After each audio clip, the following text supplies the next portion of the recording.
कौमार आचरेत् प्राज्ञो धर्मान् भागवतानिह दुर्लभं मानुषं जन्म तदप्यध्रुवमर्धरम् यथाधिपुरुषस्येह विष्णोः पादोपसर्पणम् यदेष सर्वभूतानां प्रिय आत्मेश्वरः सुहृत् सुखमैन्द्रियकं दैत्य देहयोगेन देहिनां सर्वत्र लभ्यते दैवात् यथा दुःखमहिंसतः तत्प्रयासो न कर्तव्यो यत आयुर्व्ययः परं न तथा विन्दते क्षेमं मुकुन्दचरणाम्बुजं ततो यदेककुशलः क्षेमाय भयमाश्रितः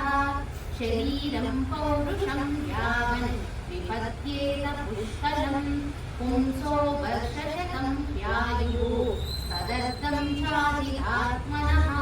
निष्फलं यदसौ रात्र्यां शेतेनं प्रापितस्तमः